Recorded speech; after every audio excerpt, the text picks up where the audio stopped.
Samedi 22 avril 2023, bonjour et bienvenue dans votre journal à la une de ce 13h. Près de 2 milliards de francs CFA ont été engagés par l'Union européenne dans la lutte contre l'orpaillage illégal à Tengrela au nord de la Côte d'Ivoire. Un financement qui a permis la réalisation de nombreuses infrastructures sécuritaires et éducatives. Les autorités administratives et communautaires souhaitent une rallonge du projet.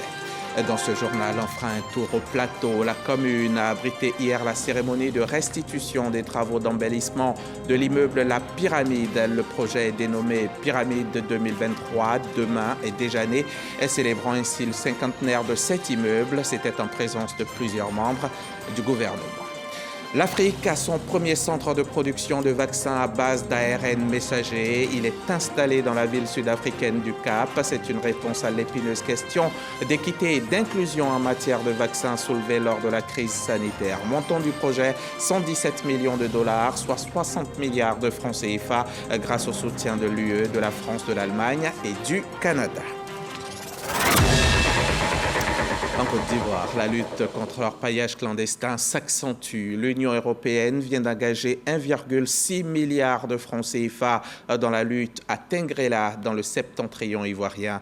Cela à travers l'ONG Kogenta, une enveloppe qui a permis la réalisation d'infrastructures sécuritaires, sociales et éducatives pour le bonheur des populations qui appellent de leur vœu une phase 2 du projet. Walter Amadou Ouattara. Les recommandations sont d'ordre holistique et aussi spécifique, dont l'objectif consiste dans un premier temps à revisiter le code minier qui puisse se dérouler dans des conditions idoines. Ces recommandations sont faites après la restitution d'une étude sociale et sécuritaire liée à l'orpaillage dans le département de Tengrela. Cette étude fait partie du plan d'action du projet d'appui à la sécurisation et à la valorisation de l'exploitation aurifère artisanale comme facteur de développement et de cohésion sociale au nord de la Côte d'Ivoire, dénommé Secorsi. Le projet Secorsi s'inscrit pleinement dans le cadre de la lutte contre l'orpaillage illégal dans notre pays. On a fait la réhabilitation de la brigade de Tengrela, dotée de 2 véhicules 4x4, 6 motos, une installation communication VHS et des logements pour 32 gendarmes. La gendarmerie de Papara a été construite également et le projet a permis la formation de 40 gendarmes et policiers sur le code minier et les problématiques liées à l'exploitation aurifère. La création de 3 coopératives minières. Pour le renforcement de la cohésion et de la quiétude dans le département de Tengrela, l'autorité préfectorale souhaite une seconde phase du projet. Nous souhaitons leur validation pour que vraiment nous puissions efficacement lutter ensemble contre ce phénomène de l'orpaillage qui est vraiment en pleine extension dans le département de Tengrela. Environ 2 milliards de francs CFA ont été investis par l'Union européenne à travers l'ONG Kogenta afin de mieux organiser l'exploitation minière artisanale et à petite échelle à Tengrela. Allons-y maintenant à Treichville, au sud d'Abidjan. Le ministère des Ressources animales et halieutiques qui a lancé cette semaine le projet de développement des techniques de valorisation des produits halieutiques. Un projet dénommé Pro-Valorisation, un projet qui apparaît comme une solution aux problèmes rencontrés par les acteurs de la transformation artisanale des produits de la pêche et de l'aquaculture. Il va coûter plus d'1 milliard de francs CFA, comme nous l'indique Jean-Louis Bangbo. Pro-valorisation. C'est un projet ambitieux que se propose de mettre en œuvre le ministère des Ressources animales et halieutiques. Outre sa mission de promouvoir la consommation des produits halieutiques, le projet qui est lancé a pour objectif de valoriser les acteurs de la transformation des sous-produits de la pêche. Les femmes transformatrices de poissons sont confrontées à plusieurs problèmes, notamment la dégradation de leurs conditions sociales et de travail, leur faible capacité managériale, le difficile accès au financement pour leurs activités et le manque de reconnaissance et de considération qui rend difficile l'accomplissement de leur mission. Le projet Pro-Valorisation apparaît comme une des voies de résolution des problèmes auxquels font face les acteurs du sous-secteur de la transformation artisanale des produits de pêche et d'aquaculture. D'un coût global de 2,71 milliards de francs CFA et d'une durée de 3 ans, le projet sera mis en œuvre sur toute l'étendue du territoire national. Il fait partie des réformes majeures initiées par le ministère des Ressources animales et halieutiques. Aujourd'hui, la qualité des produits est devenue une exigence des consommateurs et un facteur de compétitivité des entreprises. Avec la mise en place du projet Pro-Valorisation, nos opératrices qui opèrent dans le domaine de la transformation artisanale des produits de pêche pourront trouver un cadre propice pour les accompagner à relever tous les défis du secteur et du marché. Le projet Pro-Valorisation devrait à terme permettre notamment de former 1400 jeunes et femmes aux techniques de production, d'installer environ 400 jeunes promoteurs, de créer, former et équiper 45 associations de transformatrices. Et dans le cadre de la sécurité maritime interrégionale, l'Allemagne vient d'être admise comme membre observateur de la deuxième session ordinaire du comité stratégique de l'Institut de sécurité maritime. L'Institut donc devenu un centre d'excellence sur les questions de sécurité dans le golfe de Guinée. Un centre d'excellence avec des performances indéniables. Frédéric Gorebi, Franck Quadio, Sylvestre Nguesson. La République d'Allemagne a été admise au comité stratégique de l'Institut de sécurité maritime interrégionale, ISMI. Elle rejoint ainsi la France et l'Union européenne avec une contribution financière pour la mise en projet du SafePort consacré à la sécurité et à la sûreté portuaire en Afrique de l'Ouest et du Centre. C'est l'une des recommandations adoptées au terme des délibérations de la deuxième session ordinaire du comité stratégique de l'Institut de sécurité maritime interrégionale, ISMI. Aujourd'hui, avec l'appui de partenaires clés comme la France, l'Union européenne, la CEDEAO, le Japon et maintenant la Grèce et l'Allemagne, l'ISMI se positionne comme le centre de formation par excellence sur les questions de sécurité maritime dans le golfe de Guinée. Ce qui lui a valu des félicitations du Conseil de sécurité des Nations Unies. Le comité stratégique est l'organe de pilotage et de supervision de l'ISMI. Il a pour mission principale, en accord avec les partenaires institutionnels et les bailleurs de fonds, d'évaluer annuellement le fonctionnement de l'ISMI, de définir ses orientations stratégiques. Le rapport d'activité 2022, le programme d'activité 2023 ainsi que plusieurs recommandations ont été adoptées au terme des délibérations de la dite session. Sont également saluées les performances de l'ISMI. La prochaine session ordinaire du comité stratégique de l'Institut de sécurité maritime interrégionale aura lieu le 28 mars 2024 à Abidjan. Je vous le disais en titre, la pyramide, c'est l'un des bâtiments qui ont jadis fait la fierté de la commune du Plateau, la belle cité des affaires. L'immeuble a été réalisé il y a 50 ans dans le style brutaliste, un avant-gardisme architectural qui en a longtemps fait la vitrine de la métropole Abidjan. Aujourd'hui, pourtant, il est laissé à l'abandon, inoccupé depuis de longues années, mais peut-être bientôt la renaissance de l'immeuble. Pour l'heure, il vient de connaître un embellissement. C'est le projet Pyramide 2023. Demain est déjà né. Une architecture sur une base de fond coloré, une sorte de dégradé orangé ocre sur les façades de l'immeuble La Pyramide dans la commune du Plateau. C'est la fresque géante conçue sur cet édifice de plus de 60 mètres de haut de style moderniste. Signe d'une seconde vie pour cette architecture novatrice, preuve du miracle ivoirien des années 70. Le projet Pyramide 2023 demain est déjà né et restitué au public en présence d'une forte délégation ministérielle composée des ministres de la Culture, du Tourisme et de la Construction. Cette réhabilitation s'inscrit dans le cadre de la vision Plateau Smart City. Ces travaux qui donnent au paysage urbain de notre commune un autre visage s'intègrent parfaitement dans la dynamique de la Smart City que nous souhaitons, nous sommes en train d'impulser au Plateau. Cité verte, intelligente, connectée, sécurisée. Cet ouvrage avant-gardiste fut réalisé par 6 artistes d'Europe et de Côte d'Ivoire sous la supervision de Françoise Remarque, ministre de la Culture et de la Francophonie. C'était aussi l'occasion de montrer le talent et la force du talent de nos jeunes. Vous savez bien que cette année leur est consacrée. Et autour de ce projet, il y avait aussi la possibilité et surtout la volonté que nos jeunes puissent exprimer leurs différents talents artistiques. L'aboutissement du projet Pyramide 2023 demain est déjà né réjouit Alain Donvaï, président de la COP15, et le ministre du Tourisme, Siandou Fofana. Notre rôle est éminemment important pour la suite. Il va falloir se battre pour que cette œuvre iconique, qui est un produit d'appel pour le tourisme ivoirien, puisse renaître. L'immeuble La Pyramide est propriété de l'État de Côte d'Ivoire depuis août 2021.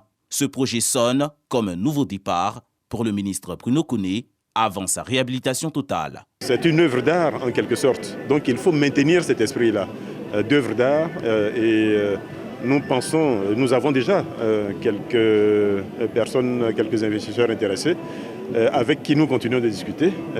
J'ai bon espoir qu'avant la fin de cette année, nous allons prendre la décision définitive. Cette exposition est initiée à l'occasion des 50 ans de l'édifice, ouvrage de l'architecte Rinaldo Olivieri, avec le concours de son homologue ivoirien Raymond Akaadjo entre 1968 et 1973, dans le style brutaliste. Un reportage signé Jean-Marc Djadji et Husser Blei. Un mot de religion dans cette édition. Tout d'abord, l'Aïd el-Fitr, la célébration de la fin du Ramadan. C'était hier vendredi. Nos reporters ont fait le tour de quelques mosquées et autres lieux de prière. Retour sur ce moment. Après 29 jours de jeûne, marqués par des moments de prière et d'intense adoration, les musulmans de Bongouanou célèbrent la fête de Ramadan. Dans son adresse aux fidèles, l'imam Moriferessi Savani a insisté sur le renforcement de la cohésion. Il a aussi invité la jeunesse à suivre la voie de l'excellence.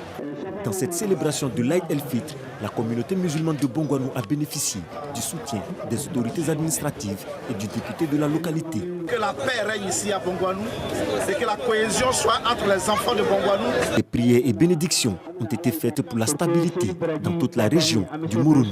Grande mosquée de la commune de Port-Boué. Les fidèles musulmans de la dite commune étaient nombreux à la prière de l'Aïd el-Fitr qui marque la fin du Ramadan. Une prière composée de 2 rakats officiée par l'imam central de la grande mosquée de Port-Boué qui a par la suite exhorté ses fidèles au pardon et à l'entente. Fidèles et autorités se sont félicités des messages de l'imam central de la grande mosquée de leur commune. Tout le long de ce mois de Ramadan, nous avons fait des dons au nom du président de la République parce que c'est un mois de générosité. Nous honorer de notre présence cette fête auprès de notre communauté musulmane et puis avec l'imam prodiguer des conseils. Cette fête est ponctuée par les visites faites aux différents membres de la famille, aux voisins et aux amis par des échanges de vœux et des cadeaux. Les fidèles de Méagui ont pris d'assaut la grande mosquée de la ville pour traduire leur reconnaissance à Allah pour toutes ces grâces en leur faveur. Reconnaissance qu'ils expriment tout d'abord par l'exécution des 2 rakats de l'Aïd el-Fitr avant d'accorder une oreille attentive aux prêches de l'imam. Ce dernier a exhorté l'ensemble des populations à plus de tolérance, de pardon et d'amour réciproque. Le village de Yipi, dans la localité de Méagui, n'a pas dérogé à la tradition. Venus en grand nombre, les fidèles sous la direction de l'imam Mustapha Savadogo ont invoqué Dieu afin que l'amour, la tolérance et le partage règnent davantage au sein de leur communauté. La place publique d'Onvaï a servi de cadre pour les 2 rakats, marquant la célébration de l'Aïd el-Fitr à Soubré. La fête de Ramadan enregistre la présence des autorités administratives, politiques et religieuses de la localité. Les fidèles ont imploré la faveur de Allah pour une union des fils et des filles de la ville. L'imam Aboubakar Bamba a exhorté les fidèles à poursuivre les bonnes œuvres, même après le Ramadan. La gendarmerie nationale a célébré l'Aïd el-Fitr à la caserne d'Agban. Cette fête qui marque la fin du jeûne a enregistré la présence du général de corps d'armée Alexandre Apalo Touré, commandant supérieur de la gendarmerie nationale.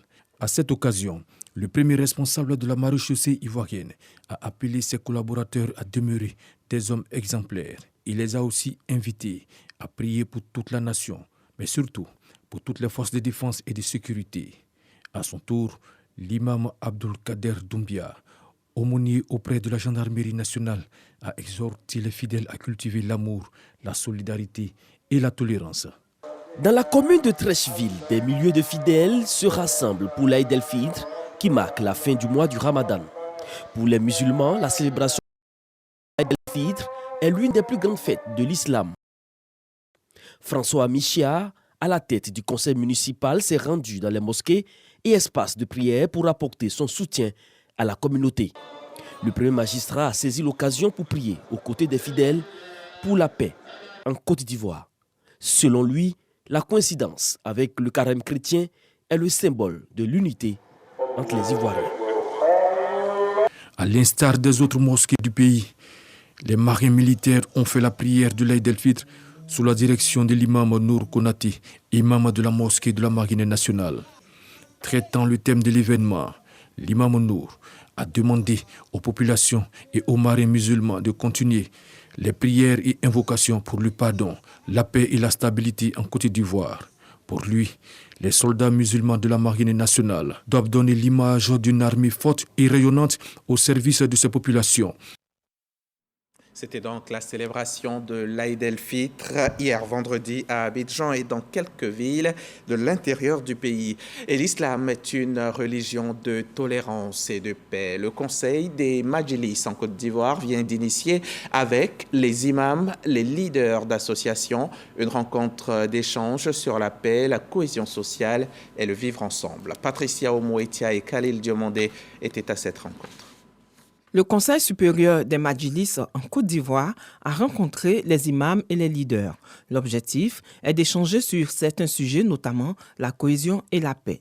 Je suis venu, j'ai constaté qu'il y a des pasteurs qui sont présents, il y a des musulmans qui sont là et franchement, c'est une très belle image que le cheikh Mofti Sorodogo est en train de montrer aux enfants de la Côte d'Ivoire. Pour le développement d'une nation comme notre beau pays, la Côte d'Ivoire, il faut que la cohésion sociale soit saine, comme nous le savons, animée par tous les couches sociales, c'est-à-dire les musulmans, les chrétiens. C'est beau ce que nous venons de voir. Le président des Majlis en Côte d'Ivoire a exhorté à la paix et à la cohésion sociale. Nous disons aux musulmans de Côte d'Ivoire qu'après le mois de Ramadan, il faut qu'on se comporte comme on est dans le mois de Ramadan.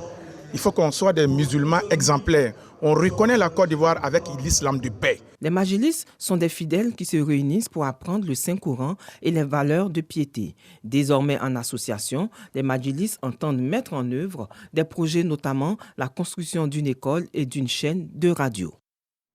On referme le chapitre religion et on en vient à cette cérémonie de distinction. Les lauréats des prix PADEV et PADEL viennent d'être célébrés. Une quarantaine de prix ont été décernés aux acteurs ivoiriens de développement d'Afrique. Une initiative de Sa Majesté Nana Ngaza IV, le chef de la tribu et sandanais de Bongouano. David Soyo et Jean-Marc Djadji nous en disent plus. Voici les lauréats des prix PADEL et PADEV 2022. Des prix internationaux qui récompensent l'excellence dans tous les secteurs d'activité. Au nombre d'une quarantaine, ce sont des hommes et des femmes d'affaires ivoiriens qui ont impacté leur domaine d'activité, entre autres, dans le transport, l'agriculture, la technologie. Ils sont célébrés ce jour pour avoir hissé haut le drapeau national. La cérémonie m'interpelle et me motive davantage à travailler, à continuer à bosser avec acharnement pour le bien-être de nos populations et pour les populations africaines. C'est un honneur et une fierté pour nous de pouvoir remporter ce prix parce que déjà ça met déjà en valeur notre travail abattu pendant 3 ans. Initié par Nana Ngaza IV, également lauréat des prix PADEV et PADEL, vise à mettre en lumière la qualité des ressources humaines dont regorge la Côte d'Ivoire. J'encourage les uns et les autres à continuer à travailler pour aider la société, pour aider la communauté, pour participer au développement socio-économique de la Côte d'Ivoire.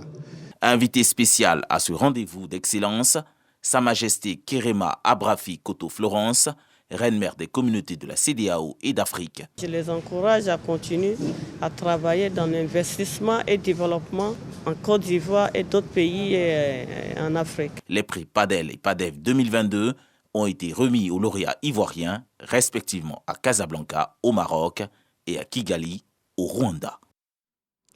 L'insuffisance rénale chez l'enfant, c'est une réalité. Et ce qui augmente les risques, c'est le fait qu'elle peut être asymptomatique. L'un des premiers symptômes qui doit nous alerter est la baisse brutale de la quantité d'urine chez l'enfant. Comment prévenir les maladies rénales de l'enfant? Élément de réponse donné par l'ONG Shalom Action et Vie Côte d'Ivoire lors d'une récente conférence donnée à Abidjan-Cocody.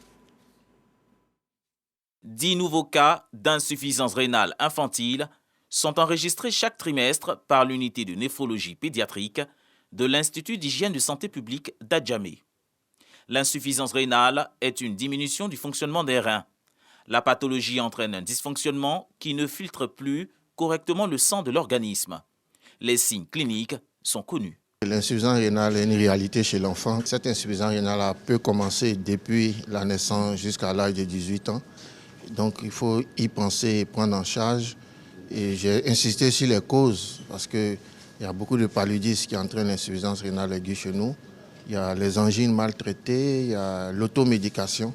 Et donc tous ces paramètres-là doivent permettre en général aux parents, dès qu'ils ont un petit signe, de consulter les centres de santé. Et en ce moment, on fera vite le diagnostic parce que vite diagnostiqué et bien pris en charge, l'insuffisance rénale aiguë guérit sans problème. Par contre, quand c'est chronique, ça nécessite une prise en charge à vie. Et pour le moment, nous sommes en attente de la subvention de l'État pour pouvoir bien prendre en charge les enfants ivoiriens. En Côte d'Ivoire, 50% des enfants n'ont pas accès à la dialyse et 90% en hémodialyse décèdent après abandon faute de moyens. L'ONG Shalom Action et Vie Côte d'Ivoire en a fait de cette problématique son cheval de bataille. Ce jour, elle organise une conférence pour sensibiliser les parents et interpeller les décideurs sur le manque de subventions à l'endroit des enfants touchés. Bon, nous avons fait un plaidoyer lorsque nous avons su que la dialyse des enfants n'est pas subventionnée en Côte d'Ivoire et que nous avons déposé auprès des ministères de tutelle. Mais pendant ce temps, nous optons encore pour la prévention et la campagne va se faire dans les établissements scolaires. Et là-bas, nous allons aller auprès des enfants, faire du dépistage à l'aide des bandelettes et puis des boîtes. Les enfants vont faire les urines et les médecins vont suivre cela. En vue d'atteindre l'objectif des 0 cas d'insuffisance rénale à l'horizon 2030, l'ONG Shalom Action et Vie Côte d'Ivoire entend mener une vaste campagne de dépistage et de sensibilisation sur les 31 régions du pays. L'idée, dépister 52 000 enfants dans l'année, soit 2 000 à Abidjan et 1 000 par région. Un reportage signé Davy Soyo qui est l'un de nos JRI maison. JRI, c'est journaliste reporter d'images, un journaliste polyvalent qui est une équipe à lui tout seul. Il cumule les fonctions de reporter, de caméraman, de preneur de son et de monteur. L'ISTC, l'Institut Polytechnique des Sciences et Techniques de la Communication, vient d'en former une vingtaine, 22 auditeurs qui viennent de recevoir leur certificat de fin de formation en JRI. Patricia Kwaku, Sephora Zeki. 22 auditeurs reçoivent leur parchemin de fin de formation en journalisme reporter d'images. 14 autres, des attestations et des diplômes pour certains. 100 jours au cours desquels nous avons appris à tenir une caméra pour la première fois pour certains, monter des éléments que nous avons filmés pour d'autres, encore d'affiner l'écriture. Une initiative de l'Institut des sciences et techniques de la communication en collaboration avec l'Institut national de l'audiovisuel INA. L'objectif est de former les journalistes à être pluridisciplinaires. La co-construction de ce programme nous a permis tout d'abord de faire connaissance, puis de nous apprécier, de nouer de vrais liens d'amitié et professionnels et grandir ensemble pour proposer aujourd'hui une formation adaptée aux usages, aux modes de traitement de l'information ici en Côte d'Ivoire. Nous estimons que les bons résultats obtenus au bout de cette exaltante initiative n'auront été que la conséquence logique de votre assiduité. Les récipiendaires sont invités à être des modèles en mettant en pratique leurs connaissances. Ils ont désormais pour obligation de respecter l'éthique et la déontologie du métier de journaliste. Il faut un changement de paradigme et que vous réalisez qu'en vous seul, vous êtes une PME.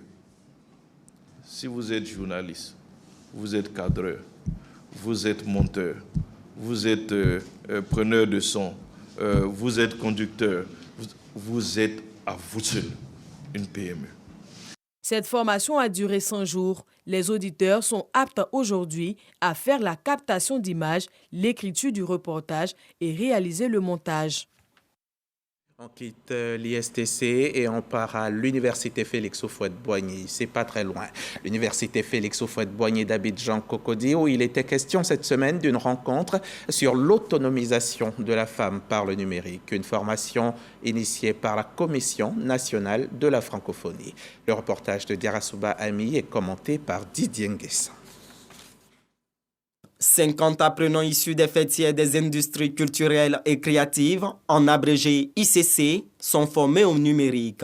Autonomisation des femmes du secteur des ICC par le numérique est la thématique de cette rencontre de la Commission nationale de la francophonie en collaboration avec l'Agence universitaire de la francophonie. En tant que créateur de mode, aujourd'hui le numérique, surtout pour nous les femmes, c'est très important. Ça va booster nos affaires, ça va nous permettre d'avoir une bonne visibilité.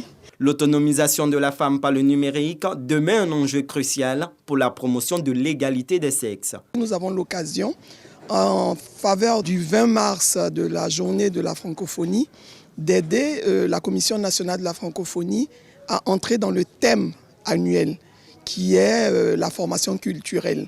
Et aujourd'hui, nous pensons que tous les acteurs et ici les actrices du culturel en Côte d'Ivoire peuvent bénéficier de ce que c'est que le numérique. Nous avons en formation, on va dire des stylistes, modélistes, des créatrices, on va dire des danseuses, enfin tout ce qui concerne le secteur culturel.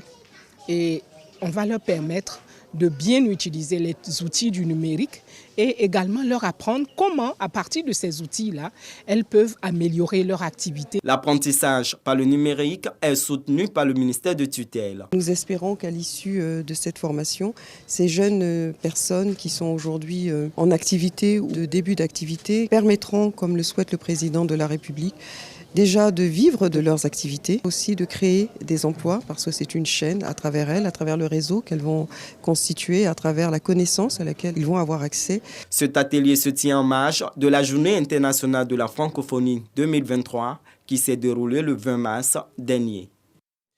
Bientôt, une centrale de production et de stockage d'énergie sera réalisée dans le Godjibois.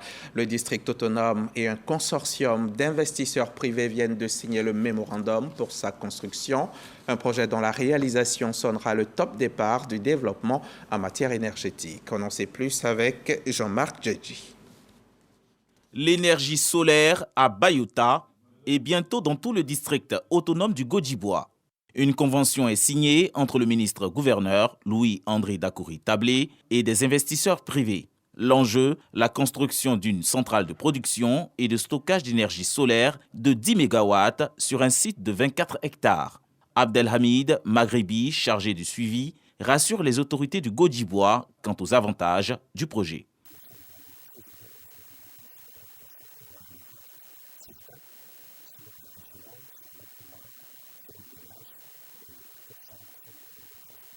La centrale de Bayota sera la première d'une série de centrales solaires à construire dans tout le territoire du district pour une production de 100 MW.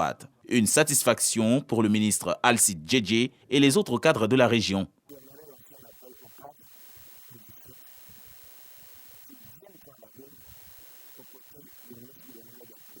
Les études techniques commenceront dès ce mois d'avril et la première fourniture d'électricité de la centrale solaire de Bayota est prévu pour le mois de février 2024. On va quitter Gagnoa pour Grand Bassam dans le sud Comoé, à une cinquantaine de kilomètres d'Abidjan. C'est la cité balnéaire qui a abrité cette semaine l'Assemblée régionale des conseillers régionaux du sud Comoé, rencontre au sortir de laquelle il est annoncé que de nombreux projets ont été exécutés, soit 56% des dépenses du budget d'investissement. Un taux d'exécution jugé faible, mais qui s'explique. Didier Nguessan. Le Conseil régional du Sud Comoé, réuni en session ordinaire, fait le bilan de l'exercice 2022. Plusieurs infrastructures de base ont été réalisées. Sur 1 921 886 000 francs CFA de recettes d'investissement, 1 908 105 809 francs CFA ont été recouvrés, ce qui représente 99,28% d'exécution. Quant aux dépenses d'investissement, 1 90 896 481 francs CFA ont été mandatés sur une prévision d'1 900 millions de francs CFA, soit 56,75% d'exécution des projets. Il ressort de cette séance que tout de même le Conseil régional a fait le mieux qu'il peut pour satisfaire les demandes en matière d'éducation, école primaire, collège, etc.